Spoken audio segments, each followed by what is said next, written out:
श्री काली सहस्त्रनाम ऐसा ही एक दिव्य स्तोत्र है। महाकाल संहिता और बृहन्नील तंत्र में वर्णित ये सहस्त्रनाम केवल स्तुति नहीं है, ये माँ काली के सहस्त्र रूपों, शक्तियों, रहस्यों और तांत्रिक अर्थों का एक विशाल भंडार है। भगवान शिव कहते हैं कि जो साधक श्रद्धा और एकाग्रता के साथ इसका पाठ करता है, उसके जीवन की अनेक बाधाएं स्वतः दूर होने लगती हैं। लेकिन एक प्रश्न उठता है, इन हजार नामों के पीछे छिपा हुआ वास्तविक संदेश क्या है? क्या ये केवल देवी के विभिन्न नाम हैं, या फिर ये नाम साधक को धीरे धीरे माँ काली के बाह्य स्वरूप से उनके परम तत्व तक ले जाने का मार्ग है? नामों के माध्यम से हम माँ काली के स्वरूप को 4 स्तरों पर समझने का प्रयास करेंगे। सबसे पहले हम उनके ध्यान और दिव्य स्वरूप का दर्शन करेंगे। फिर उनके आयुधों, मुंडमाला, शमशान और अन्य प्रतीकों के पीछे छिपे गहन रहस्यों को समझेंगे। उसके बाद हम जानेंगे कि काली केवल एक देवी नहीं, बल्कि समय, मंत्र, महाविद्या और संपूर्ण ब्रह्मांड की मूल शक्ति कैसे हैं। और अंत में हम उस परम रहस्य तक पहुँचेंगे जहाँ कुंडलिनी, शिव और शक्ति का अद्वैत स्वरूप साधक को आत्मविद्या और ब्रह्म विद्या की ओर ले जाता है। तो आइए इस यात्रा का आरंभ माँ महाकाली के ध्यान स्वरूप से करते हैं। ध्यान में प्रकट होती माँ महाकाली। रात्रि का घान अंधकार है, चारों ओर मौन व्याप्त है। साधक अपने मन को संसार की चंचलता से हटाकर भीतर की ओर ले जाता है, और तब उसके हृदय में प्रकट होती हैं माँ महाकाली। वे शव पर विराजमान हैं। उनका स्वरूप महाभीम है। हाथों में खड्ग और कटा हुआ मुंड है। एक हाथ अभय प्रदान कर रहा है, दूसरा हाथ वरदान दे रहा है। गले में मुंड मारा है, जिह्वा बाहर प्रकट है। वे दिगंबरा हैं और उनका निवास शमशान है। पहली दृष्टि में ये रूप भय उत्पन्न कर सकता है, लेकिन तंत्र कहता है जो साधक इस रूप को समझ लेता है, वह जीवन और मृत्यु दोनों के भय से मुक्त होने लगता है। माँ का श्याम स्वरूप। काली सहस्त्र नाम में माँ की अनेक नाम उनके शारीरिक स्वरूप का वर्णन करते हैं, किंतु ये वर्णन केवल सौंदर्य के लिए नहीं है। प्रत्येक नाम एक प्रतीक है, एक रहस्य है, एक शिक्षा है। माँ श्यामा है, माँ श्यामला है। उनका गहरा नील वर्ण उस अनंत आकाश के समान है जिसमें संपूर्ण सृष्टि समा जाती है। हम जब आकाश को देखते हैं तो उसकी कोई सीमा दिखाई नहीं देती। उसी प्रकार माँ का स्वरूप भी सीमाओं से परे है। उनका ये श्याम रंग अज्ञान का नहीं, बल्कि उस अनंत चेतना का प्रतीक है जो सबको अपने भीतर समेटे हुए है। मुक्त केशी, बंधनों से परे शक्ति। माँ के केशों का वर्णन सहस्त्र नाम में बार बार आता है।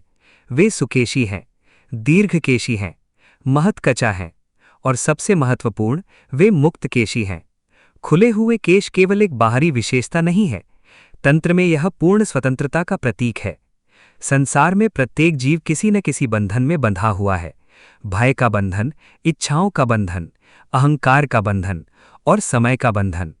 किंतु माँ काली इन सब सीमाओं से परे हैं। उनके खुले हुए केश घोषणा करते हैं कि परम शक्ति किसी भी बंधन से बंधी नहीं है। माँ के नेत्र, करुणा और त्रिकाल ज्ञान।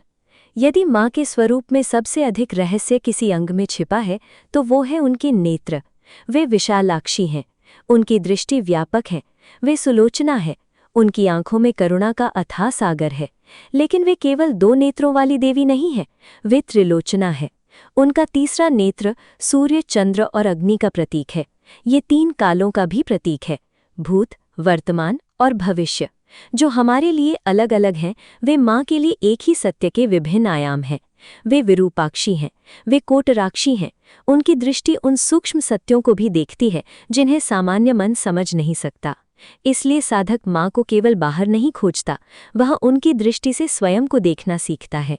माँ का मुखमंडल, उग्रता में छिपी करुणा।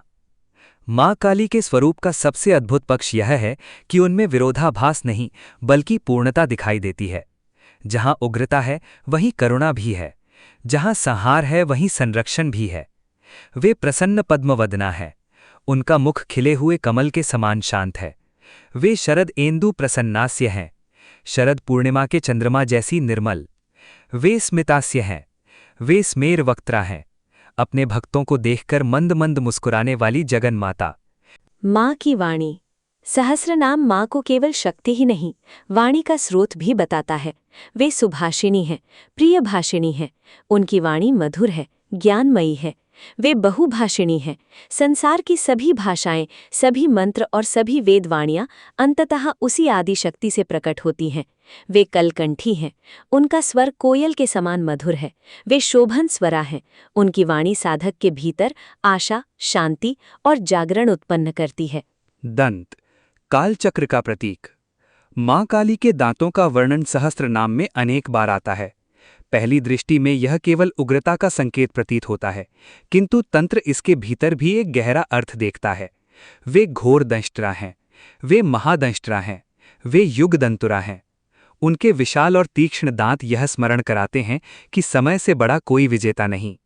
युग बदलते हैं, सभ्यताएं बदलती हैं, साम्राज्य मिट जाते हैं, लेकिन काल चलता रहता है और मां काली स्वयं काल की अधिष्ठात्री हैं।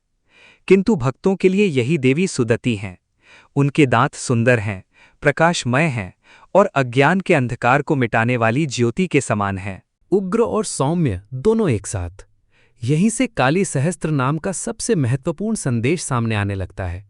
मां को केवल भयावह कहना भी अधूरा है और केवल करुणामयी कहना भी अधूरा है। दुष्टों के लिए वे घोरा हैं, घोर रूपा हैं, घोर दंष्ट्रा हैं, लेकिन भक्तों के लिए वे अघोरतरा हैं, शुभा हैं, मंगलमयी हैं। एक ही अग्नि भोजन भी पकाती है और अशुद्धि को भी जलाती है। उसी प्रकार एक ही काली भक्तों के लिए माता है और अधर्म के लिए विनाश। अब तक हमने मां काली के बाह्य स्वरूप को समझने का प्रयास किया। उनका वर्ण, उनके नेत्र, उनकी मुस्कान, उनकी वाणी और उनके उग्र तथा सौम्य दोनों पक्ष। लेकिन अभी हमने केवल प्रथम द्वार पार किया है। अगले भाग में हम जानेंगे मां की मुंडमाला का रहस्य क्या है, शमशान उनका निवास क्यों है, वे रक्त, मृत्यु और काल के प्रतीकों को आभूषण की तरह क्यों धारण करती हैं, और कैसे यही भयानक प्रतीत होने वाला स्वरूप वास्तव में मुक्ति का मार्ग बन जाता है। तंत्र का उत्तर अत्यंत गहरा है, क्योंकि मां काली हमें जीवन का वो सत्य दिखाती हैं जिससे संसार भागता है। मुंडमाला का रहस्य। मां मालिनी है, नर मुंडाली है, कंठमाला विभूषणा है। उनके गले में मुंडों की माला सुशोभित है। सामान्य दृष्टि में ये युद्ध और संहार का प्रतीक दिखाई देता है, लेकिन तंत्र में इसका अर्थ कहीं अधिक गहरा है। प्रतीक मुंड एक अक्षर का प्रतीक माना गया है। संस्कृत वर्णमाला की मातृकाएं, वो दिव्य ध्वनि जिससे समस्त मंत्र उत्पन्न होते हैं। इस दृष्टि से मुंडमाला केवल मृत्यु का नहीं, ज्ञान का भी प्रतीक है। एक और अर्थ भी बताया गया है। प्रत्येक मुंड मनुष्य के एक अहंकार का प्रतीक है, एक झूठी पहचान का, एक आसक्ति का। मां जब मुंडमाला धारण करती हैं तो वो ये दिखाती हैं कि अंततः सभी अहंकार उनके चरणों में समर्पित हो जाते हैं। राजा हो या भिक्षुक, विद्वान हो या अज्ञानी, समय के सामने सभी समान हैं। अस्थिमाला और नश्वरता। मां शुष्क मांसास्थि मालिनी है। वे अस्थियों और सूखे मांस की माला धारण करती हैं। ये रूप हमें संसार की नश्वरता का स्मरण कराता है। जिस शरीर पर मनुष्य इतना गर्व करता है, वो भी एक दिन पंच तत्वों में विलीन हो जाता है। मां मृत्यु का उत्सव नहीं मनाती, वे मृत्यु के भय का अंत करती हैं। रक्त का प्रतीक। मां के अनेक नाम रक्त से जुड़े हुए हैं। रक्तपा, रक्तप्रिया, रुधिराक्तांगी, रक्त खरपर धारिणी। इन नामों को केवल बाहरी अर्थों में नहीं समझना चाहिए। तंत्र में रक्त जीवन शक्ति का भी प्रतीक है, ऊर्जा का, संकल्प का, जीवन के प्रवाह का। जब मां अधर्म का रक्त पान करती हैं तो उसका अर्थ ये नहीं कि वे हिंसा से प्रसन्न होती हैं। उसका अर्थ ये है कि वे अधर्म, अहंकार और अज्ञान की जड़ों को समाप्त कर देती हैं। रक्तपान यहाँ पाप के विनाश का प्रतीक है। इसीलिए युद्ध भूमि में रक्त से सनी हुई दिखाई देने वाली काली वास्तव में धर्म की रक्षा कर रही होती हैं। उनका उग्र रूप विनाश के लिए नहीं, संतुलन की पुनर्स्थापना के लिए है। नाग और कुंडलित शक्ति। मां नाग यज्ञोपवीतांगी हैं। वे अपने शरीर पर नागों का यज्ञोपवीत धारण करती हैं। वे नागिनी हैं, नाग कन्या हैं, नागशायिनी हैं। भारतीय आध्यात्मिक परंपरा में सर्प केवल भय का प्रतीक नहीं है, वो शक्ति का प्रतीक है, जागरण का प्रतीक है और कुंडलित चेतना का प्रतीक है। मां का नागाभूषण ये दर्शाता है कि वे समस्त गुप्त ऊर्जाओं की स्वामिनी है। शमशान, मां का निवास।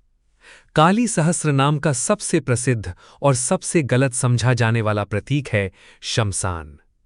मां शमशान वासिनी हैं, प्रेत भूमि कृतालया हैं, चितांतस्था हैं। प्रश्न ये है, देवी स्वर्ग में क्यों नहीं रहती? वे शमशान में ही क्यों निवास करती हैं? क्योंकि शमशान संसार का अंतिम सत्य है। यहीं धन समाप्त होता है, यहीं पद समाप्त होता है, यहीं अहंकार समाप्त होता है, यहीं शरीर की यात्रा समाप्त होती है। शमशान वो स्थान है जहां सभी भेद मिट जाते हैं। राजा और भिक्षुक दोनों एक समान हो जाते हैं। मां काली वहीं निवास करती हैं जहां माया का पर्दा सबसे पतला हो जाता है। तांत्रिक परंपरा में शमशान केवल बाहरी स्थान नहीं है, वो साधक की आंतरिक अवस्था भी है। जब मन इच्छाओं से रिक्त हो जाता है, जब अहंकार भस्म हो जाता है, जब साधक भीतर से शून्य हो जाता है, तब उसके भीतर का शमशान जागृत होता है और वहीं मां काली प्रकट होती हैं। शव पर विराजमान मां शवासना है, प्रेतासना है। वे शव के ऊपर विराजमान दिखाई देती हैं। ये प्रतीक तंत्र के सबसे प्रसिद्ध रहस्यों में से एक है। शिव बिना शक्ति के शव हैं और शक्ति बिना शिव के दिशा रहित ऊर्जा। दोनों का मिलन ही सृष्टि को संभव बनाता है। इसीलिए मां का शव पर खड़ा होना शक्ति की सर्वोच्च सक्रियता का प्रतीक माना जाता है। प्रेत और भूतों से प्रेम। सहस्र नाम में मां को प्रिय प्रेता कहा गया है, प्रेत नृत्य परायणा कहा गया है। ये सुनकर आश्चर्य हो सकता है, लेकिन इसका अर्थ क्या है? मां केवल जीवितों की माता नहीं है, वे समस्त अस्तित्व की माता है। जो समाज द्वारा त्यागे गए हैं, जो भुला दिए गए हैं, जो भय के कारण दूर कर दिए गए हैं, मां उन्हें भी अपने पास स्थान देती हैं। इसीलिए वे भूत, प्रेत, योगिनी और गणों से घिरी रहती हैं। उनकी करुणा किसी सीमा को नहीं जानती। आयुध, रक्षा और संहार दोनों। मां के हाथों में धारण किए गए अस्त्र भी केवल युद्ध के उपकरण नहीं हैं, वे आध्यात्मिक प्रतीक हैं। खड्ग अज्ञान को काटने वाला ज्ञान है, पाश बंधनों को पकड़ने वाला विवेक है, त्रिशूल 3 गुणों और 3 कालों पर नियंत्रण का प्रतीक है, वज्र अटूट संकल्प का प्रतीक है, चक्र काल चक्र का प्रतीक है, शंख दिव्य नाद का प्रतीक है, गदा शक्ति और स्थिरता का प्रतीक है। मां के अस्त्र बाहरी शत्रुओं से अधिक भीतर के शत्रुओं के विरुद्ध प्रयुक्त होते हैं। घौरा और अघौरा। अब हम मां के स्वरूप के एक और महत्वपूर्ण पक्ष तक पहुंचते हैं, उनकी उग्रता। वे घौरा हैं, घोरा रूपा हैं, विरोधिनी हैं, कपालिनी हैं। दुष्टों और अधर्म के लिए उनका स्वरूप अत्यंत भयानक है, लेकिन वही देवी भक्तों के लिए अघोर तरह हैं। शुभा हैं, भद्रकाली हैं, दक्षिणाकाली हैं, शांता हैं। सूर्य की किरणें कमल को खिलाती भी हैं और अंधकार को मिटाती भी हैं। मां की शक्ति भी ऐसी ही है। यही कारण है कि काली सहस्रनाम बार बार ये स्मरण कराता है कि मां को केवल संहारक के रूप में देखना अधूरा दृष्टिकोण है। वे पुण्य हैं, पावनी हैं, पुण्यदा हैं। वे अपने भक्तों के जीवन को पवित्र करती हैं। वे दक्षिणा हैं, जो साधक को उसके कर्मों का शीघ्र फल देती हैं। वे पीनो नत्तस्तनी हैं, समस्त ब्रह्मांड का पोषण करने वाली जगन माता। वे भद्रकाली हैं, कल्याण करने वाली, और भक्त वत्सला हैं, अपने भक्तों से अपार प्रेम करने वाली। अब तक हमने मां काली के प्रतीकों को समझने का प्रयास किया। मुंडमाला, शमशान, प्रेत, रक्त, अस्थियां और उनके दिव्य आयुध। हमने देखा कि जो प्रतीक बाहर से भयावह दिखाई देते हैं, वे वास्तव में गहन आध्यात्मिक सत्यों की ओर संकेत करते हैं। लेकिन अभी मां काली का विराट स्वरूप शेष है। अगले भाग में हम जानेंगे कैसे मां काली स्वयं काल की अधिष्ठात्री हैं, कैसे वे सृष्टि की उत्पत्ति, पालन और संहार तीनों की मूल शक्ति हैं, क्यों उन्हें समस्त देवियों और देवताओं की आदि शक्ति कहा गया है, और कैसे काली सहस्रनाम हमें उनके ब्रह्मांडीय स्वरूप का दर्शन कराता है। जय मां काली। महाकाली, मातृका शक्ति और तंत्र का ब्रह्मांडीय रहस्य। काली, समय से परे शक्ति। वे काली हैं, वे महाकाली हैं, वे शमशान कालिका हैं। संसार में प्रत्येक वस्तु समय के अधीन है। शरीर बदलता है, विचार बदलते हैं, सभ्यताएं बदलती हैं, यहाँ तक कि तारे और आकाश गंगाएं भी समय के साथ बदल जाती हैं। लेकिन समय स्वयं किसके अधीन है? काली सहस्रनाम कहता है, समय भी माँ के अधीन है, इसीलिए वे महाकाली हैं, काल की भी अधिष्ठात्री। महाप्रलय के समय जब सृष्टि का अस्तित्व समाप्त हो जाता है, तब भी माँ का अस्तित्व बना रहता है, इसीलिए उन्हें शमशान कालिका कहा गया है, जो सृष्टि के अंत में भी विद्यमान रहती हैं। सृष्टि, पालन और संहार। माँ केवल संहार की देवी नहीं है, वे कर्त्री हैं, वे पालयत्री हैं, वे हर्त्री हैं। सृष्टि उन्हीं से प्रकट होती है, उसी शक्ति से उसका पालन होता है और अंत में वही शक्ति उसे अपने भीतर समेट लेती है। सनातन दर्शन में ब्रह्मा, विष्णु और रुद्र को क्रमशः सृष्टि, पालन और संहार का अधिष्ठाता माना जाता है, लेकिन शक्ति परंपरा कहती है कि इन तीनों कार्यों के पीछे जो मूल ऊर्जा कार्य कर रही है वो आदि शक्ति ही है। इसलिए माँ काली केवल एक देवी नहीं बल्कि संपूर्ण ब्रह्मांडीय प्रक्रिया की मूल चेतना है। विराट से सूक्ष्म तक वे बहुरूपिणी हैं, अनंत रूपों वाली। वे स्थूला हैं, यह संपूर्ण दृश्य जगत उन्हीं का स्वरूप है। वे सूक्ष्मा हैं, प्राण के रूप में प्रत्येक जीव के भीतर प्रवाहित होती हैं। वे सूक्ष्मतरा हैं, विचारों और भावनाओं से भी अधिक सूक्ष्म। और वे परमाणु स्वरूपा हैं, सृष्टि के सबसे सूक्ष्म कण में भी वही विद्यमान है। आधुनिक विज्ञान पदार्थ को सूक्ष्मतम कणों तक खोजता है, आध्यात्मिक परंपरा चेतना के सूक्ष्मतम आयाम तक। काली सहस्रनाम दोनों को एक सूत्र में जोड़ देता है। वह कहता है, जहां दृष्टि जाए वहां माँ है, जहां दृष्टि न पहुंच सके वहां भी माँ है। वे शून्य निवासिनी हैं, वे उस परम शून्य में निवास करती हैं जहां नाम और रूप समाप्त हो जाते हैं। लेकिन वही देवी तरंगिणी भी हैं, समस्त ब्रह्मांड में बहती हुई ऊर्जा की तरंगे। इस प्रकार वे शून्य भी हैं और गति भी, मौन भी हैं और सृष्टि का संगीत भी। समस्त देवियों की मूल शक्ति। काली सहस्त्र नाम में अनेक ऐसे नाम आते हैं जो अन्य देवियों से जुड़े हुए हैं। ये कोई संयोग नहीं है, इसके पीछे एक गहरा तांत्रिक सिद्धांत है। वे माहेश्वरी हैं, महादेव की शक्ति। वे वाराही हैं, वराह अवतार की शक्ति। वे नारसिंहिका हैं, भगवान नरसिंह की उग्र चेतना। वे शिवा हैं, वे परम कल्याणमयी शक्ति। इसका अर्थ ये नहीं कि ये अलग अलग देवियां हैं, बल्कि ये कि सभी शक्तियां अंततः उसी आदि शक्ति से प्रकट होती हैं, देवताओं की भी शक्ति। सहस्त्रनाम आगे चलकर मां को महेंद्राणी, उपेंद्राणी और अनेक देव शक्तियों के रूप में वर्णित करता है। इसका संदेश स्पष्ट है, शक्ति के बिना कोई देवता पूर्ण नहीं है। जैसे शरीर बिना प्राण के कार्य नहीं कर सकता, वैसे ही चेतना बिना शक्ति के अभिव्यक्त नहीं हो सकती। मातृका रहस्य। अब हम सहस्त्र नाम की सबसे गहन तांत्रिक रहस्यों में प्रवेश करते हैं। मातृका रहस्य। माँ मातृका है, सर्ववर्णमयी है, वर्ण जप माला विधायिनी है। तंत्र कहता है कि संपूर्ण सृष्टि ध्वनि से प्रकट हुई है, ध्वनि से अक्षर उत्पन्न हुए, अक्षरों से मंत्र, मंत्रों से चेतना की धाराएं और उन्हीं से संपूर्ण जगत। इसलिए संस्कृत वर्णमाला के प्रत्येक अक्षर को शक्ति का रूप माना गया और उन सभी अक्षरों की अधिष्ठात्री है माँ काली। यही कारण है कि सहस्त्र नाम में वर्णमाला को केवल भाषा नहीं माना गया, उसे चेतना का मानचित्र माना गया है। ककार का रहस्य। तंत्र परंपरा में क अक्षर को अत्यंत महत्वपूर्ण माना गया है।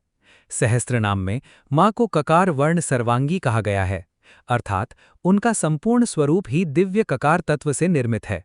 ये क केवल एक अक्षर नहीं, ये शक्ति का संकेत है, कुल का संकेत है, कौल परंपरा का संकेत है और सृष्टि के मूल स्पंदन का संकेत है। इसी कारण अनेक तांत्रिक परंपराएं काली सहस्त्र नाम के ककार से आरंभ होने वाले नामों को अत्यंत गोपनीय मानती हैं। वे केवल शब्द नहीं, चेतना के सूत्र हैं। बीज मंत्रों की अधिष्ठात्री। वे बीज रूपा हैं, वे काम बीजेश्वरी हैं, वे पंचदशी हैं, वे षोडशी हैं। प्रत्येक मंत्र का एक बीज होता है, एक संक्षिप्त ध्वनि, एक केंद्रित शक्ति। जैसे बीज में संपूर्ण वृक्ष छिपा होता है, वैसे ही बीज मंत्र में संपूर्ण देवता की चेतना छिपी होती है। माँ काली उन सभी बीजों की मूल शक्ति हैं। इसीलिए तंत्र में मंत्र केवल शब्द नहीं माने जाते, वे चेतना की जीवित सूत्र माने जाते हैं और उन सभी सूत्रों का केंद्र है शक्ति। महाविद्या स्वरूपा। वे महाविद्या हैं, वे गुह्य विद्या हैं, वे महाविद्येश्वरी हैं। 10 महाविद्याएं शक्ति के 10 महान आयाम मानी जाती हैं। काली, तारा, त्रिपुरा सुंदरी, भुवनेश्वरी, छिन्नमस्ता और अन्य महाविद्याएं। लेकिन इन सब की मूल चेतना एक ही है, आदिशक्ति।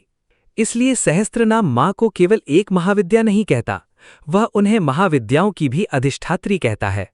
सहस्त्र नाम का एक अत्यंत रोचक पक्ष ये है कि इसमें माँ काली और श्री विद्या परंपरा के बीच गहरा संबंध दिखाई देता है। वे त्रिपुरा हैं, वे सुंदरी हैं, वे महात्रिपुरा सुंदरी हैं, वे श्रीमत् त्रिपुरा सुंदरी हैं। इससे ये स्पष्ट होता है कि विभिन्न शक्ति परंपराएं अंततः एक ही सत्य की ओर संकेत करती हैं।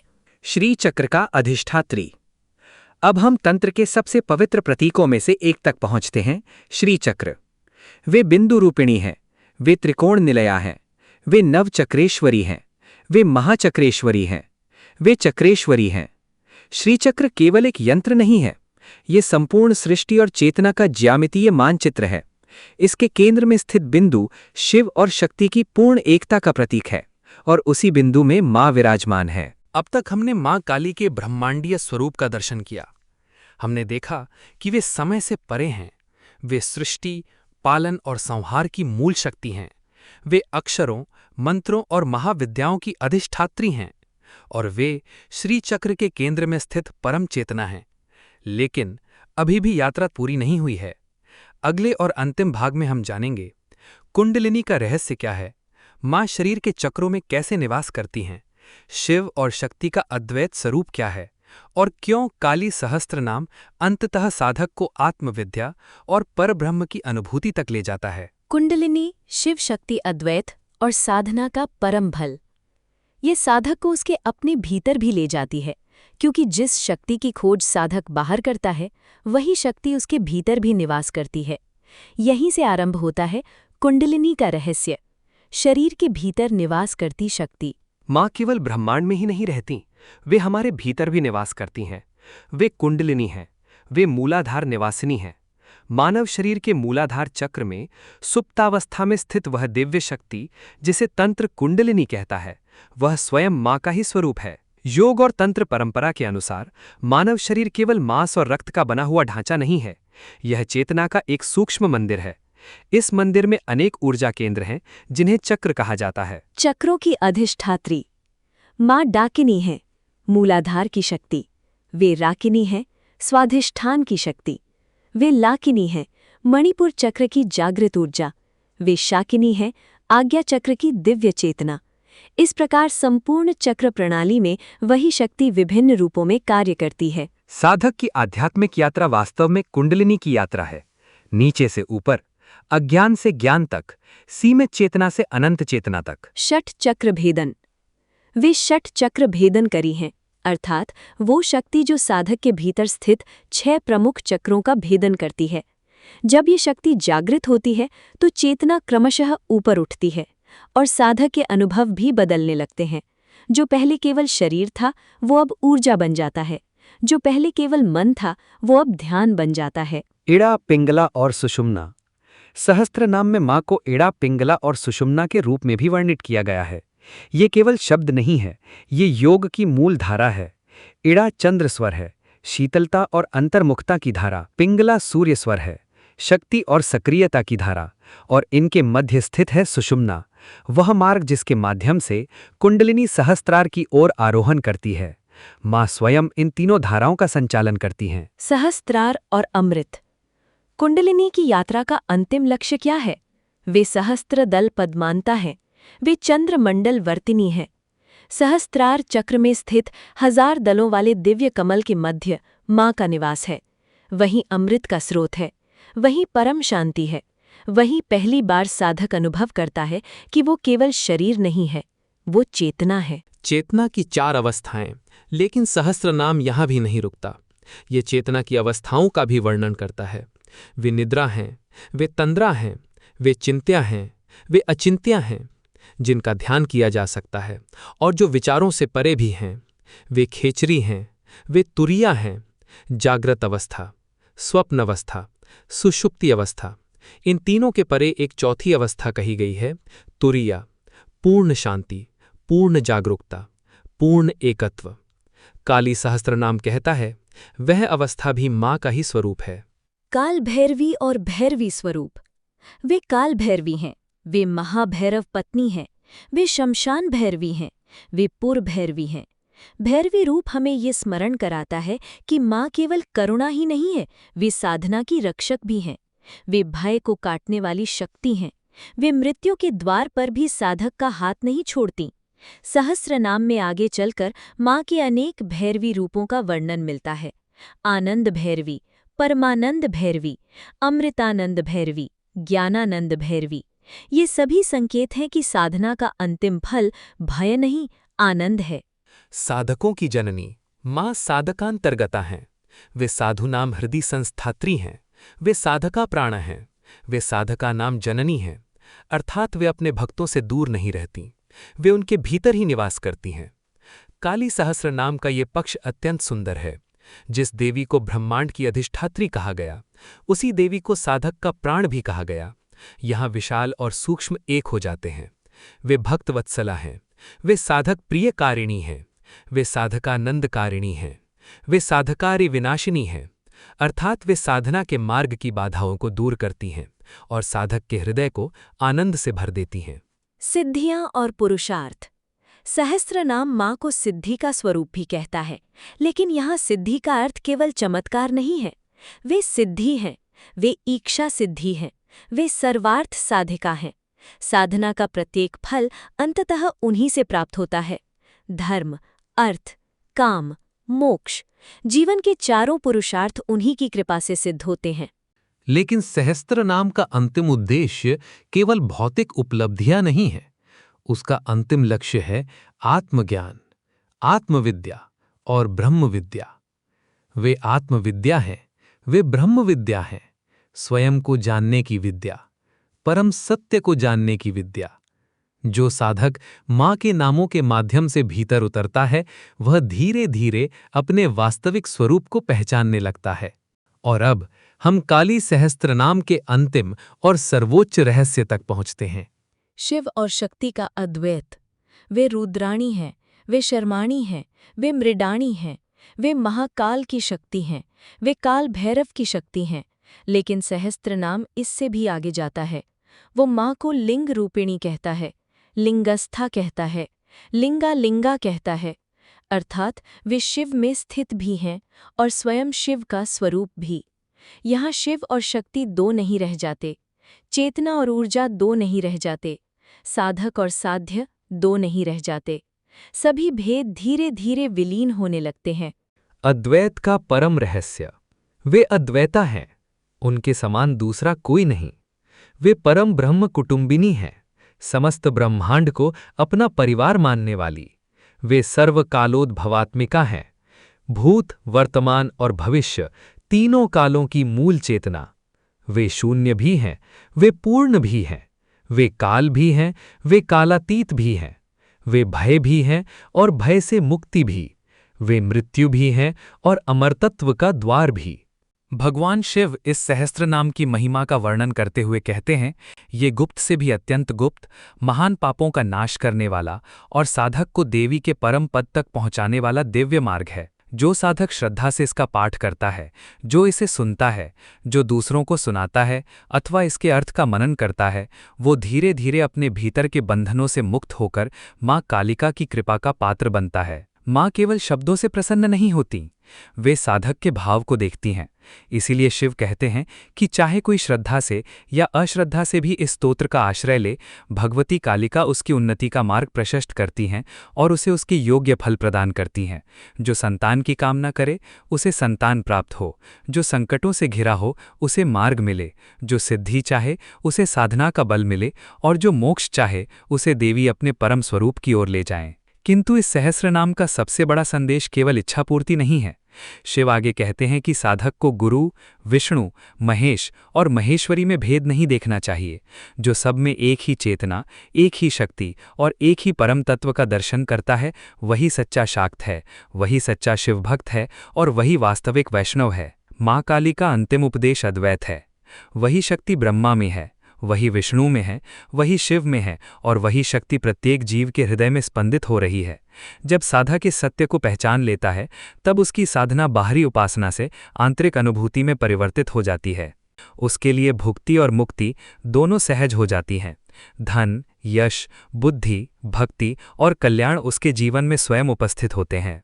और अंततः जो साधक माँ के चरण कमलों में अपना मन अर्पित कर देता है, उसके लिए समस्त साधनाओं का सार एक ही रह जाता है। माँ ही मंत्र हैं, माँ ही ज्ञान है, माँ ही शक्ति है, माँ ही आत्मा है और माँ ही वो परम सत्य हैं जिसकी खोज में साधक जन्मों से भटकता रहा है। इसीलिए भगवान शिव परशुराम से कहते हैं कि जो इस अनंत पुण्यदायक श्री कालिका सहस्र नाम का श्रद्धापूर्वक पाठ, श्रवण या मनन करता है, वो देवी की कृपा से अपने जीवन को सफल बनाता है और अंततः उनके परम पद को प्राप्त करता है। जय माँ महाकाली, जय आद्याशक्ति, जय जगज्जननी। इति श्री कालिका सहस्रनाम स्तोत्रम संपूर्णम।